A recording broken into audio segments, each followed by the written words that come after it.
अनपेक्षित लग्न भाग दुसरा. फोन ठेवताच आदित्य काही क्षण स्तब्ध राहिला. त्याच्या चेहऱ्यावरचे बदललेले भाव आर्याने स्पष्ट पाहिले. तिच्या मनात अचानक भीतीची एक लाट उठली. ती हळू आवाजात विचारते, काय झालं? आदित्य काही क्षण शांत राहिला. त्याला कसं सांगावं हेच कळत नव्हतं. शेवटी तो म्हणाला, नेहा परत आली आहे. हे ऐकताच आर्याच्या हातातून पाण्याचा मग खाली पडला. तिचं हृदय जोरात धडधडू लागलं. दीदी, ती थरथरत्या आवाजात म्हणाली. आदित्यने मान हलवली. थोड्याच वेळात दोघे घरात आले. घरात आधीच तणावाचं वातावरण होतं. नेहा हॉलमध्ये उभी होती. तिच्या चेहऱ्यावर अपराधाची भावना होती. पण त्याचबरोबर एक हट्टही दिसत होता. आर्याने तिला पाहिलं. तिच्या डोळ्यात राग, दुःख आणि प्रेम सगळं एकत्र होतं. तू असं का केलंस दीदी? आर्या रडत म्हणाली. नेहा काही क्षण शांत राहिली आणि मग म्हणाली, मी माझ्या प्रेमासाठी गेली होते. पण त्या मुलाने मला फसवलं. सगळे स्तब्ध झाले. आदित्यचा चेहरा कठोर झाला. तो नेहाकडे पाहत म्हणाला, जेव्हा तुला तुझ्या निर्णयावर इतका विश्वास होता, मग आता परत का आलीस? नेहा शांत झाली. तिच्याकडे उत्तर नव्हतं. त्या रात्री आर्या एकटीच बसली होती. तिच्या मनात हजारो प्रश्न होते. आता काय होणार? आदित्य पुन्हा दीदीकडे वळेल का? माझं हे नातं टिकेल का? तिच्या डोळ्यातून अश्रू वाहत होते. तेवढ्यात आदित्य तिच्या जवळ आला. तो शांतपणे म्हणाला, आर्या, तू घाबरू नकोस. ती त्याच्याकडे पाहते. आदित्य पुढे म्हणाला, जे झालं ते झालं. पण आता तू माझी जबाबदारी आहेस आणि मी ती निभावणार. आर्याच्या मनात थोडी शांतता आली. पण भीती अजूनही संपली नव्हती. दुसऱ्या दिवशी नेहाने सगळ्यांसमोर एक निर्णय घेतला. ती म्हणाली, मी इथे जास्त दिवस राहणार नाही. मी माझ्या आयुष्याची जबाबदारी स्वतः घेईन. आई वडील भावूक झाले. आर्याला तिची दया वाटत होती. पण मनात कुठेतरी अजूनही वेदना होती. एक नवीन सुरुवात. हळूहळू घरातलं वातावरण शांत होऊ लागलं. आदित्य आणि आर्याच्या नात्यात आता थोडी जवळीक येऊ लागली. एक दिवस संध्याकाळी दोघेही छतावर बसले होते. थंड वारा वाहत होता. आदित्य हळूच म्हणाला, आर्या, आपण पुन्हा सुरुवात करू शकतो का?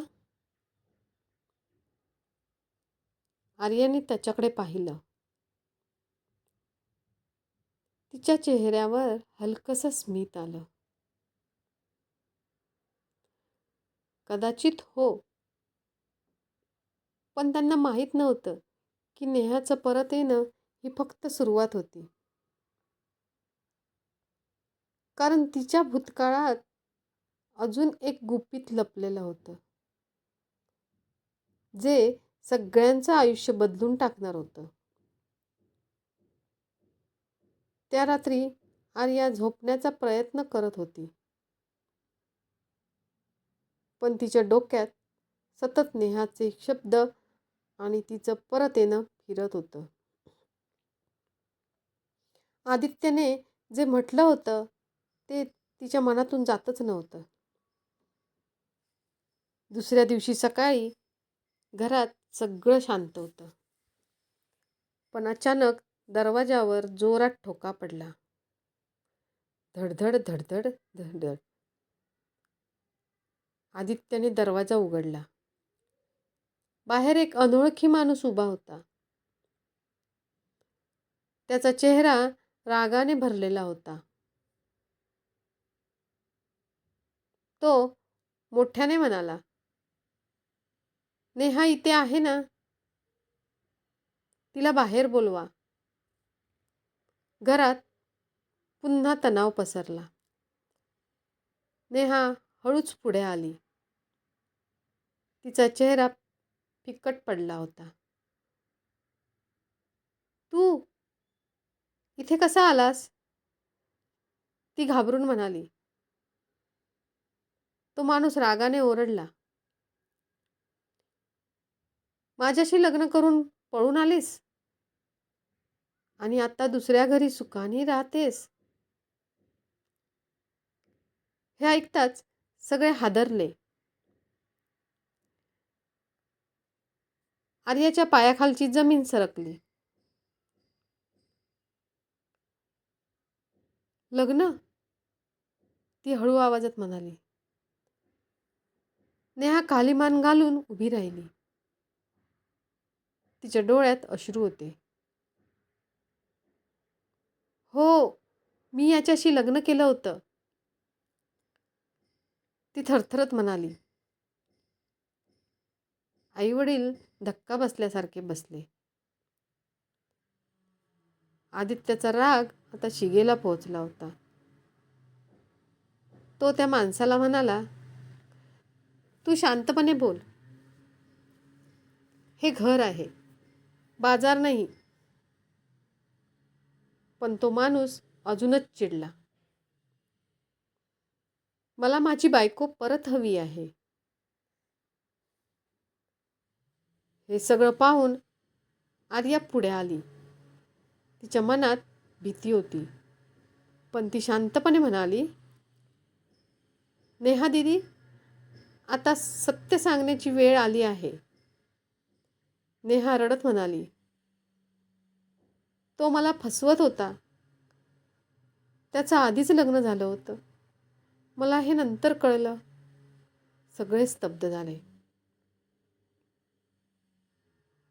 तो माणूस थोडा मागे सरकला. त्याचा आत्मविश्वास कमी झाला.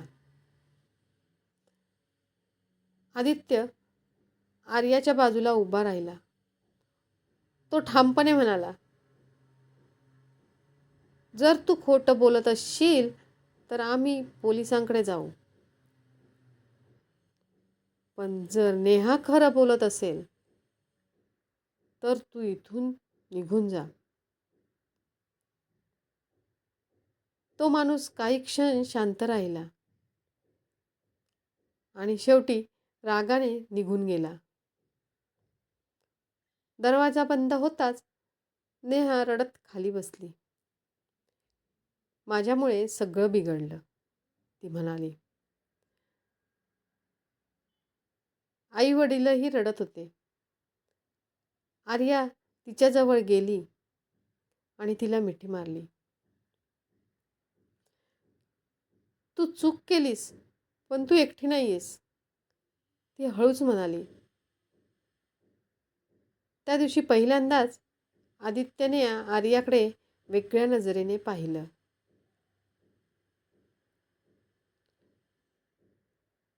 फक्त एक जबाबदारी नाही, तर एक मजबूत, समजूतदार साथीदार म्हणून. रात्री आदित्य म्हणाला, आज तू खूप धाडस दाखवलंस. आर्या हलकसं हसली. भीती होती, पण कुणीतरी उभं राहणं गरजेचं होतं. आदित्य काही क्षण तिच्याकडे पाहत राहिला आणि त्याच्या मनात एक नवीन भावना जन्म घेत होती.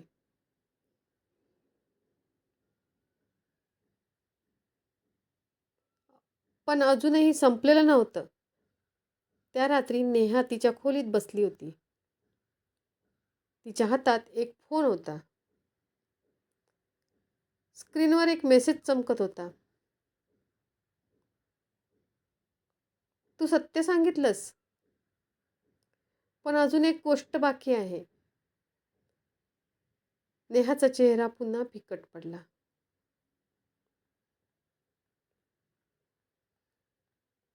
पुढील कथा 3ऱ्या भागात.